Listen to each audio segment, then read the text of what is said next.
njengamanje lapha engikhona njengoba nibona nje ekusoNdini lapha uNdike indawo ephakeme ingakho umuntu makufisela kuhle kethi ukhule ube nganga intaba zondi okhahlamba umntwana kwaphinda angeneke ukhulile wabandlanga intaba zondi okhahlamba ngoba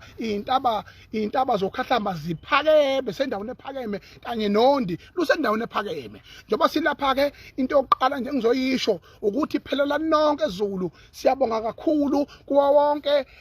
amakhansela IFP kwaZulu Natal kanye nezimeya ze-IP kwaZulu Natal ekwaze uqoqa wonke amabhasi eindaweni ehlukahlukene zomasipala zithubelela abantu siphinde sibonge nobuholi be-IFP obusegoli nabambalwa osomabhizinisi abakwaze ukunikela ngamabhasi ukuthi amabhasi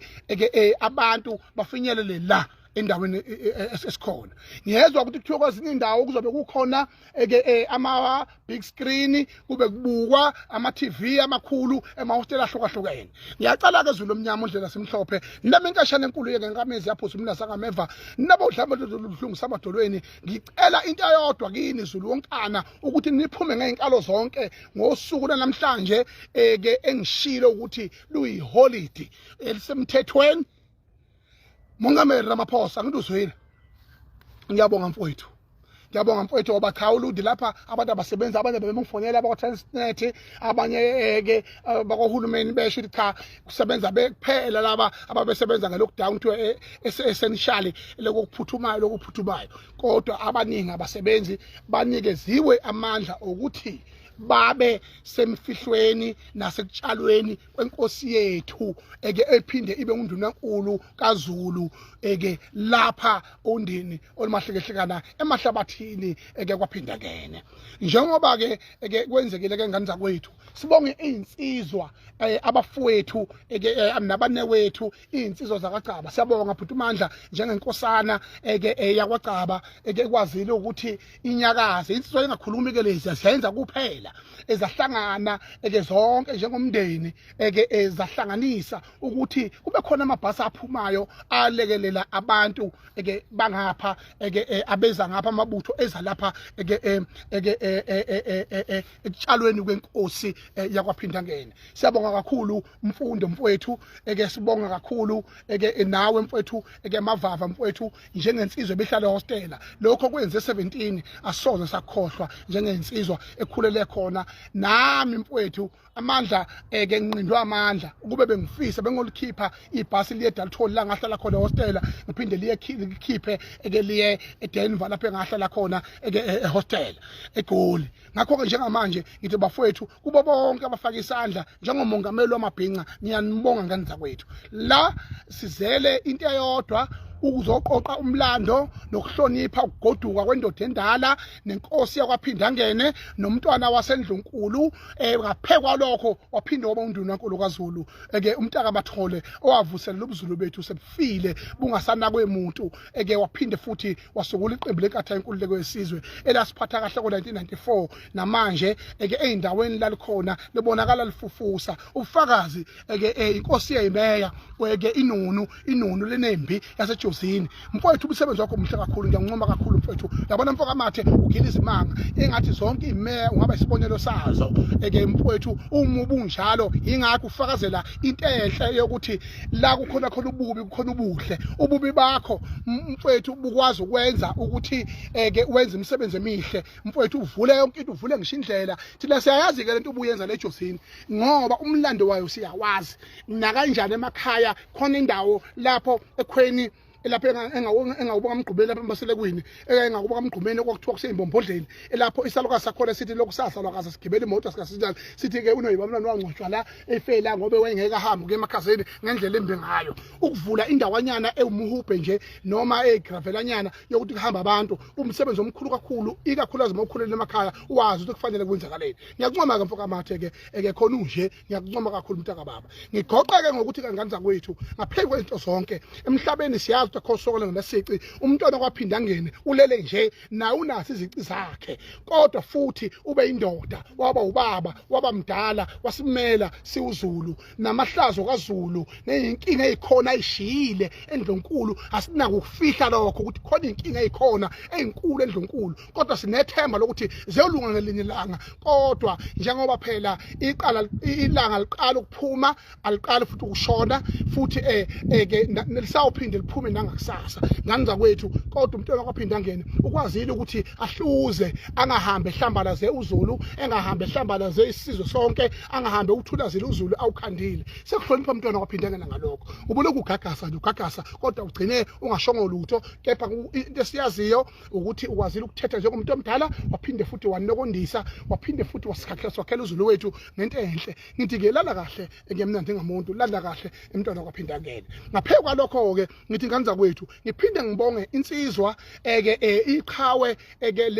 lika Khongolose bonkana nje ngibabonge nje bonkana nje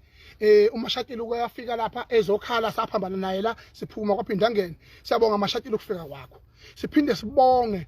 kubo bonke abaholi bakwaZulu Natal abakwazile ukuyobhonga emswanini okwaphinda ngene ngoba kekho ongazi is an open secret ukuthi umntwana kwaphinda ngene ube uleader weANC Youth League in South Africa lapho expelwa khona njengoholomisa lo bawozela wangapha Eastern Cape bese ke kuzoba nabo oJulius eMalema yabona into efanayo naleyo wayesesungula iqembu lenkatha ngenhloso yokonga nokuvikela umbuso kaZulu nokuvikela isiko lethu waphinde wabona ukuthi leyo power kayenele you need a political standing you need a political power in order to make sure that you are governing so ke wenza iqiniseko sokuthi ke wenza ukuhleka ngaphezulu kwalokho ngiphinde ngibonge kuwena mongameli Cyril Ramaphosa mfowethu wenze izimangaliso okoqala nje ngeke ngancoma kwi-address edlule mina mfowethu uyazi mongameli wami uyazi ukuthi noma when you are the leader when you are on stage you are subject to criticism at all cost you are subject to criticism at all cost but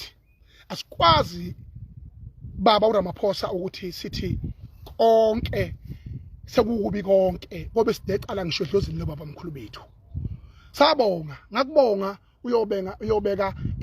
unikeza ingonyama certificate uyi-officialize ngokuka government ungaphikisani nezimiso oyifice zivele zimile la kwaZulu kanye nase South Africa ukuthi silo sethu singaphezulu kwa wonke umuntu lapha kwaZulu siphinde futhi sivule neparlament lapho ke sakubonga lokho wavula kahle umcimbi ngasho akekho noyedwa ozokuphazamisa mawukhuluma akekho noyedwa ozokuhokoma political agenda must stay aside and the political egos and anger must stay aside political corruption yohambe plotha abantu abazohewula umongameli must stay aside same thing applies akekho ngazi ukuthi umntwana kwaphinda ngene imabazana amahaqa ngohaqa amadoda amasendeni ibilithanda iqiniso ihlonipha futhi kuyiyona ekhuzayo uma kukhona lapho konakala khona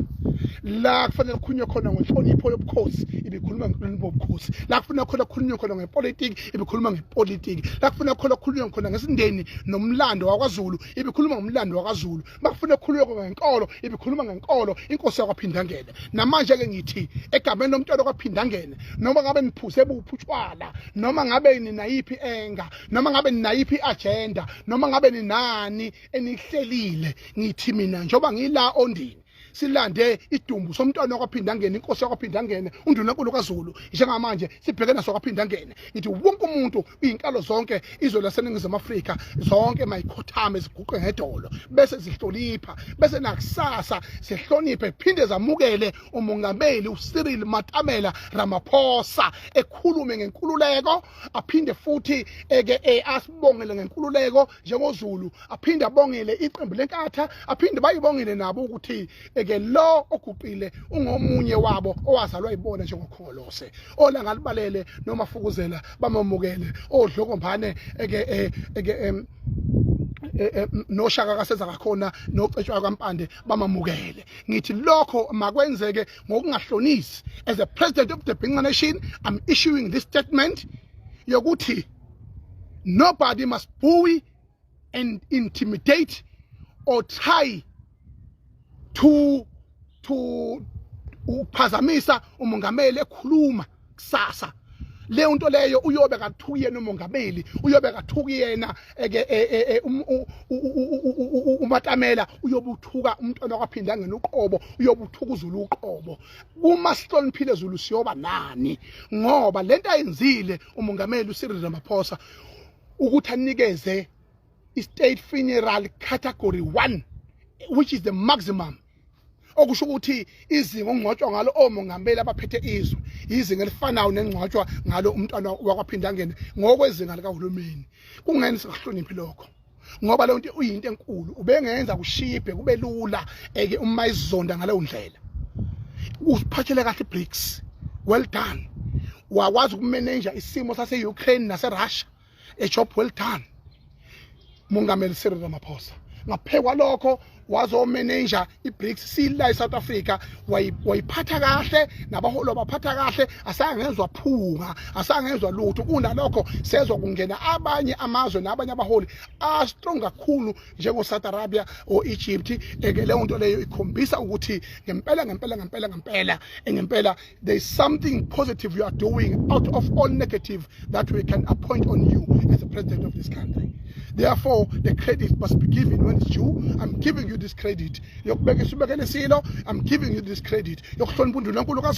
Category 1 state funeral. I'm giving you this credit. The rest we'll discuss in a private meeting as a leaders. So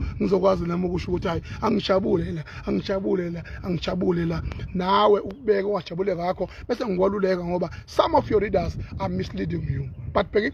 for being here, early, I admire you, my friend. I admire you, my brother. I admire you, my baba. I admire you, my leader. Wala wandovu. Awuduna nkuluka Zulu mathuti mabazane mahaqe wonke madoda masendeni. Ungizwe umlendo kaMchunu ntomba semdabhala samqoba kuba semthando mfoko sathenda bomlo mathe kuba thasa khona amadedeni zongangabe yonkodlo. Azulile selesebelato nokonyongo zonto nokomaze letuma semshisi iqoza nkosi mabale kwakashakuza. Ngithi Phelela Zulu Phelela mhlathu azanayo nonke inkalo zonke. Ningaluzi, ningenzi lutho olunye ngaphandle kwenhlonipho yomntwana kophinda ngene nintshengisa ubushinga, nintshengisa ubuqhabo kaZulu. Namhlanje ilanga lesibuko sikaZulu iyatshalwa inkosi kusasa na kanjani yakophinda ngene bese silindela ilanga elizawuphinda libalele. Makhosi amakhulu.